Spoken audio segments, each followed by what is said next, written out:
difícil estar aqui por dois motivos. Primeiro, porque essa foi minha casa por 17 anos, né? E segundo, porque depois do Fragelli, aí lascou-se, né? Mas vamos lá. Olha só, peguem o celular, todo mundo celular na mão aí, e baixem o Media Code, porque eu vou deixar todas as referências do que eu vou falar aqui para vocês, tá? Para vocês capturarem o conteúdo. Eu vou passar de novo o conteúdo no final dessa apresentação. Então, é só baixar o Media Code, depois vocês vão capturar esse conteúdo para vocês, beleza? Vamos lá? Então, olha só, meu pai e minha mãe, lá pelos anos, sei lá, acho que era lá 69, 70, por aí. A vida para eles era muito mais simples do que a nossa, concordam? Sim? Não? Talvez? Bom, eles trabalhavam por um único motivo, para sustentar a família. Não tinha essa de propósito, não tinha essa questão de ser feliz no trabalho, nada disso, certo? O propósito deles era a sustentação da família. Não tinha que pensar muito, não tinha que ser feliz, nada disso. Eu, ingênua, né, naquela época, 9, 10 anos, eu queria ser bailarina, diplomata, bióloga. E vocês? O que vocês queriam ser quando vocês tinham 9, 10 anos? O interessante disso é que, se eu pensar hoje, as profissões que eu já tive depois daí não existiam quando eu tinha 9, 10 anos, né?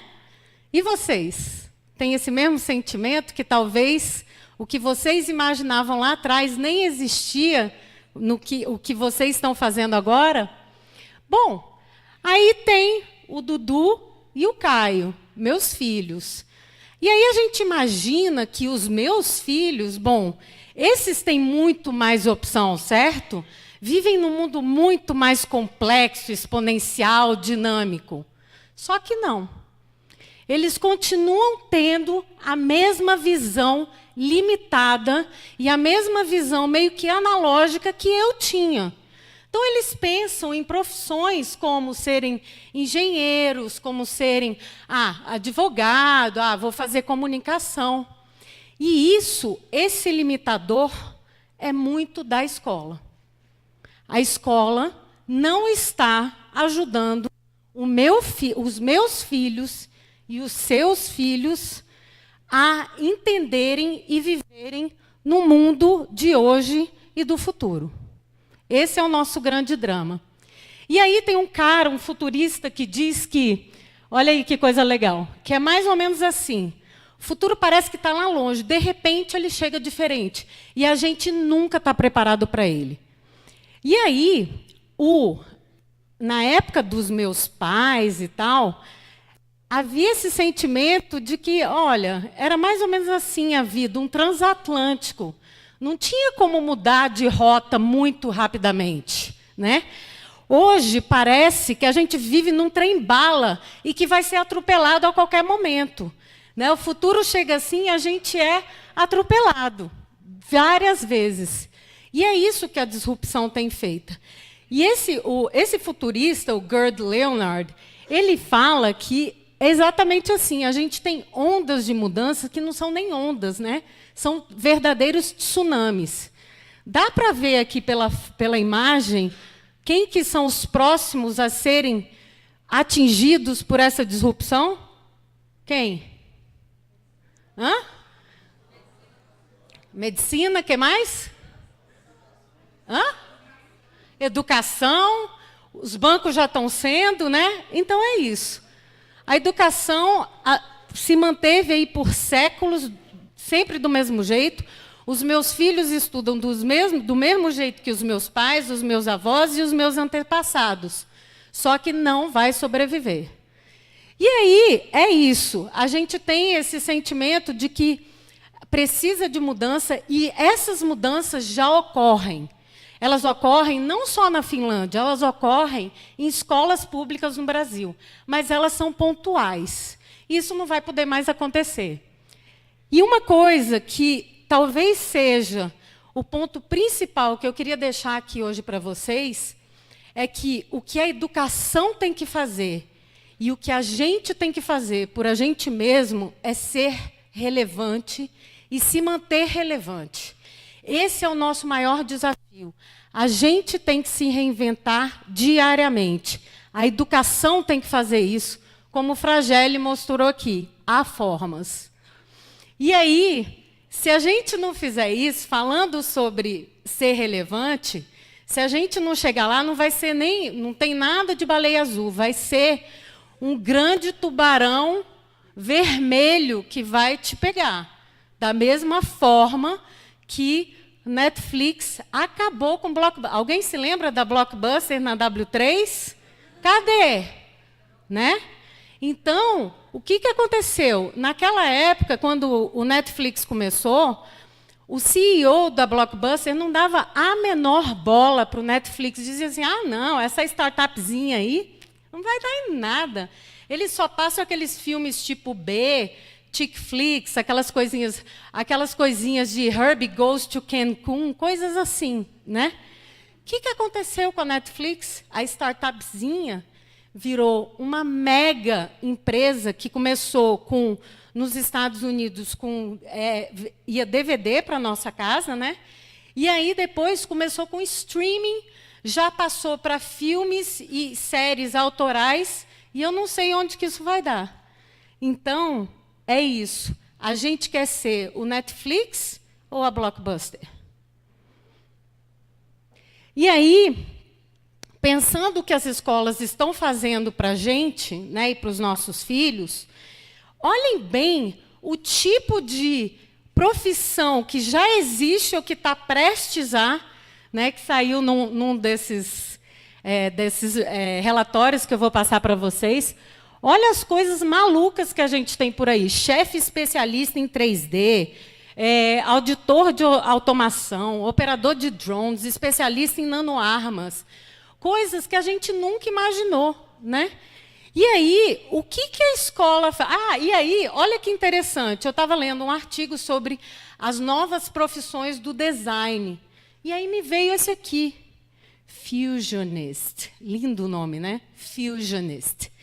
E aí, essa nova profissão do design, o que é isso? É uma junção é um cara que entende de design, de ciências, de pesquisa e de engenharia. Então, assim, e as escolas? Elas estão preparadas para isso? Elas estão preparadas para ensinar os meninos a se tornarem esse profissional que a gente precisa? Tem um cara muito bacana, um outro futurista que chama Frank Diana, que ele diz o seguinte: as escolas e os professores, os educadores, eles têm que estar preocupados com uma coisa chamada impacto combinatório.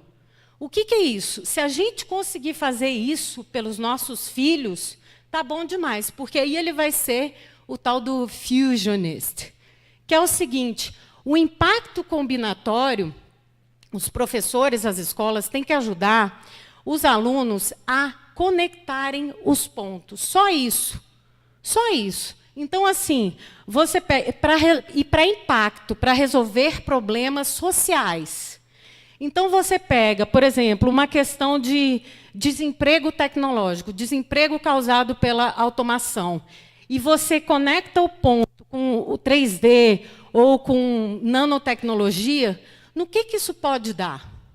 Então, é isso que a gente tem que fazer pelos nossos filhos. Eles têm que aprender a fazer essas conexões de pontos e não ter tudo separadinho.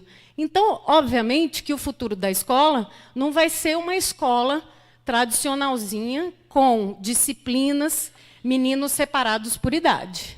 Não vai ser, né? E aí, se você pega o The Economist Group, ligando os pontos aí, quais são as competências que a gente precisa, que são as mais valorizadas? O The Economist Group fez essa pesquisa perguntando para os grandes líderes, né, para os grandes CEOs no mundo, quais eram as 3 competências mais importantes dos funcionários, né, que eles tinham. Quais são as 3 primeiras? Tem alguma coisa a ver com tecnologia, por exemplo? Não. Tem tudo a ver com a questão de que a gente tem que... Ali, ó, tem resolução de problema, trabalho em equipe e comunicação. São as 3 coisas mais importantes. Então, o que a escola tem que fazer pelos nossos filhos, pelos meus e pelos de vocês, é isso, prepará-los para um futuro incerto, que eles não conhecem ainda. E, para isso, eles têm que criar essa mentalidade de futuro. Quer dizer, observar, ensaiar e adaptar. E refazer tudo de novo. Quando não der certo, refaz. É essa mentalidade, porque ele não sabe o que vai ser o futuro dele. Hoje, a gente vê todas essas tecnologias que estão por aí. Mas, de tudo que eu falei, o que isso mostra é o seguinte, que o nosso maior diferencial para o futuro é o humano. É ele que vai fazer a diferença. As nossas competências, desenvolver nossas competências, que sejam as socioemocionais, é exatamente isso que vai fazer a diferença. Então, a nossa humanidade, o nosso humano, é o que vai ser mais valorizado no mercado. Porque o resto, para a gente chegar aí, não tem problema. O resto, a gente vai aprender on the job, o tempo inteiro, né? E aí tem uma pesquisa, uma outra pesquisa do governo britânico, para corroborar o que eu estou falando aqui, dessa questão do humano, que mostra quais vão ser as competências e habilidades que as pessoas vão ter lá em 2030. Olha lá, de novo. Resiliência, saber trabalhar sob pressão, letramento em Big Data, priorização do uso eficiente de energia. É muito mais abrangente do que saber uma coisa técnica. O técnico vai ser... Já foi dito aqui que as pessoas vão aprender a fazer isso, né? E aí, é isso.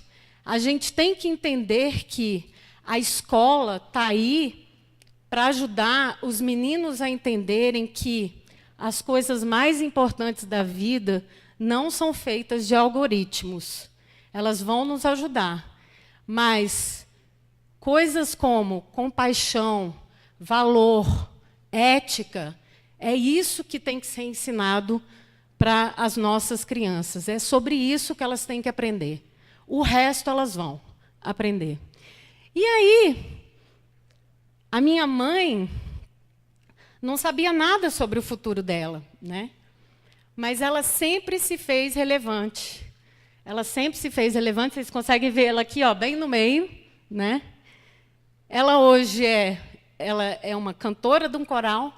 Ela é operadora de WhatsApp. Né? Então, é isso. Só lembrando para vocês o que a gente tem que realmente saber para que o nosso futuro seja glorioso. A gente tem que se manter relevante, a gente tem que desenvolver nossas competências múltiplas, assim, exponencialmente, e a gente tem que sempre buscar o nosso aprendizado contínuo. E vocês estão fazendo o quê pela educação de vocês? Obrigada, gente. Tá ali. Obrigada.